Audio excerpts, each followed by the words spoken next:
Unaipataje sasa damu ya Yesu? Damu ya Yesu unaipata kwa ufahamu wa neno la Mungu. Sababu Yesu aliishi miaka 2000 iliyopita. Na ni kweli kabisa Yesu alimwaga damu yake zaidi ya mara 7.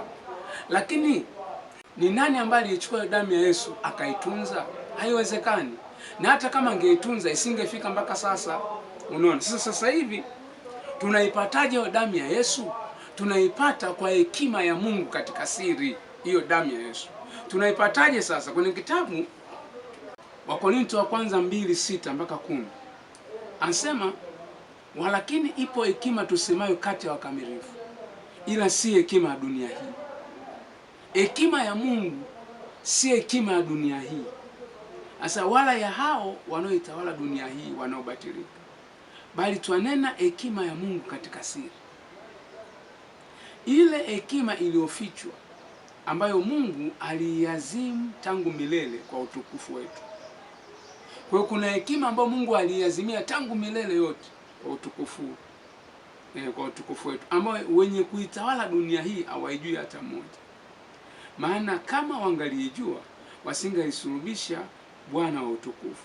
Lakini kama ilivyoandikwa, mambo ambayo jicho alikuyaona wala sikio alikusikia wala ya kuingia katika moyo wa mwanadamu, mambo ambayo Mungu aliwaandalia wampendao. Kwa hiyo kuna mambo ambayo hayakuingia kwenye moyo wa mwanadamu, kuna mambo ambayo hayakusikika, kuna mambo ambayo hayakuonwa, hasa Mungu aliwaandalia wale wampendao. Sasa lakini Mungu ametufunulia sisi kwa Roho. Kwa ishu ya jinsi ya kuipata damu ya Yesu, tunafunuliwa kwa Roho Takatifu ya Mungu. Haya, kwenye kitabu cha Ufunuo wa Yohana 11:6. Ufunuo wa Yohana 11:6. Anasema hao wana amri ya kuzifunga mbingu. Amri manake ni mamlaka, ili mvua isinyeshe katika siku za unabii wao. Nao wana amri juu ya maji kuyageuza kuwa damu, na kuipiga nchi kwa kila pigo kila watakao. Kwa hiyo Mungu ametuachia mlango huu. Tuna amri ya kugeuza maji kuwa damu. Damu ya nini sasa? Damu iliyo juu ya damu nyingine zote. Hauwezi kugeuza maji kwa damu ya mbuzi, damu ya kondoo, damu ya ng'ombe, damu ya kuku. Hapana. Tunageuza maji kuwa damu ya Yesu, ambayo ni damu yenye mamlaka kuliko mamlaka nyingine zote. Ndio maana hii damu ya Yesu imebeba uhai. Ndio maana hii damu ya Yesu imebeba uzima. Kwa hapa anapokunywa sasa, ninapokunywa baada ya kuyageuza haya kuwa damu ya Yesu, sinywi tena maji, bali nakunywa damu ya Yesu. Wale wa duniani wataona umebeba maji, lakini wewe wa ufalme wa Mungu unajua yale sio maji, ila ni damu ya Yesu. Ndio maana sasa damu ya Yesu haiuzwi, lakini maji ya upako huwa inauzwa.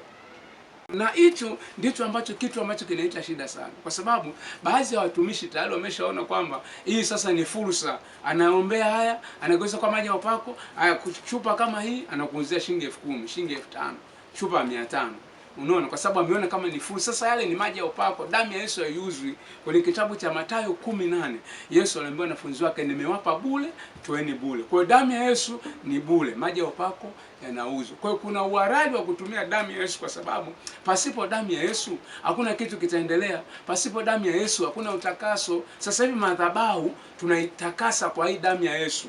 Unanyunyiza kwenye madhabahu. Ukinyunyiza kwenye madhabahu maana yake nini? Maana yake unaitakasa ile madhabahu, unaiunganisha na uhai wa Mungu. Mchawi hawezi kuchezea hiyo madhabahu, mganga hawezi kuchezea hiyo madhabahu, mizimu hawezi kuchezea hiyo madhabahu. Kwa nini? Kwa sababu imefunikwa kwa damu ya Yesu, na damu ya Yesu inanena mema kwa ajili ya hiyo madhabahu.